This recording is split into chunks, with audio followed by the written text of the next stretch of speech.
Hi hello. രാവിലെ എണീറ്റ് ഫ്രഷായി നേരെ അടുക്കളയിലേക്ക് കയറിയിട്ടുണ്ട്. അടുക്കളയിലേക്ക് കയറിയിട്ട് എന്താ ഓരോരോ പാത്രത്തിൽ ഓരോരോ സാധനങ്ങളായിട്ട് ഗ്യാസ് അടുപ്പിൽ ഇങ്ങനെ നിരന്നിരിപ്പുണ്ട്. എന്നിട്ട് ഇതാ പാലിനെ 3ആയിട്ട് ഡിവൈഡ് ചെയ്ത് മാറ്റിയിട്ടുണ്ട്. എനിക്ക് തോന്നുന്നു നമ്മുടെ മിക്ക മലയാളികളുടെ വീട്ടിലെയും രാവിലത്തെ ബ്രേക്ക്ഫാസ്റ്റ് ഒന്നുകിൽ ദോശ അല്ലെങ്കിൽ ഇഡ്ഡലി ആയിരിക്കും അല്ലേ? അങ്ങനെയാണോ? അങ്ങനെയാണെങ്കിൽ കമൻറ്റ് ചെയ്യൂ കേട്ടോ. അപ്പം എനിക്കിന്നിവിടെ ദോശയാണേ. ഇങ്ങനെ കിടന്നുറങ്ങുന്ന ആളെ രാവിലെ എണീപ്പിച്ച് കുളിപ്പിച്ച് ഇതേപോലെ റെഡിയാക്കി വിടാൻ ചില സമയത്തൊക്കെ പാവം തോന്നും കേട്ടോ. പിന്നെ അവൻ്റെ ഫ്യൂച്ചറിന് വേണ്ടിയിട്ടല്ലേ എന്ന് ആലോചിക്കുമ്പോൾ ഇറ്റ്സ് ഓക്കെ. അങ്ങനെ അവനെ റെഡിയാക്കി അവനെ സ്കൂളിൽ പറഞ്ഞു വിട്ടിട്ട് പിന്നെ ഞാൻ നേരെ അടുക്കളയിലേക്ക് വന്നു. പിന്നെയും നല്ല കൊതുകുണ്ട് കേട്ടോ ഇപ്പോൾ. അതുകൊണ്ടൊരു കൊതുകുതിരിയൊക്കെ കത്തിച്ചിട്ട് ഞാൻ പോയി എൻ്റെ ബ്രേക്ക്ഫാസ്റ്റ് കഴിച്ച് ടി വിയൊക്കെ കണ്ട് കൂളായിട്ട് റെസ്റ്റൊക്കെ എടുത്തതിന് ശേഷം പിന്നെയും അടുക്കളയിലേക്ക് പോയിട്ടുണ്ടായിരുന്നു.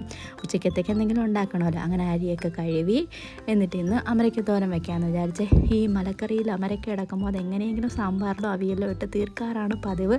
ചില സമയങ്ങളിൽ ഇങ്ങനെ കുറച്ച് അധികം ഉണ്ടാവും. അപ്പോൾ ഇങ്ങനെ തോരൻ വെക്കും. കാരണം ഇങ്ങനെ കട്ട് ചെയ്തെടുക്കാൻ കുറച്ച് മടിയാണ്. പക്ഷേ ആരെങ്കിലും കട്ട് ചെയ്ത് തോരൻ വെച്ച് നന്നായിരുന്നു കഴിക്കാനും ഇഷ്ടമാണ്. അങ്ങനെ ഇന്നെന്നും വരട്ടെ എന്ന് വിചാരിച്ചുള്ളതെല്ലാം കട്ട് ചെയ്ത് ഞാനൊരു തോരനാക്കി. എന്നിട്ട് കടുകൊക്കെ പൊട്ടിച്ച് അമരയ്ക്ക് ഇട്ട് കുറച്ച് വെള്ളവും കൂടി ഒഴിച്ചിട്ടാണ് വേവിച്ചെടുക്കുന്ന. അല്ലെങ്കിൽ വേവാൻ കുറച്ച് ടൈം എടുക്കും. അങ്ങനെ ഞാൻ തോരനൊക്കെ അരച്ചിട്ട് അപ്പോഴും ചെറുതായിട്ടൊന്നും വെന്തിട്ടില്ലായിരുന്നു. പിന്നെ കുറച്ച് നേരം കൂടി വെച്ചിട്ട് ഞാൻ പോയി കുഞ്ഞുള്ളി തൊലിക്കാമെന്ന് വിചാരിച്ച്.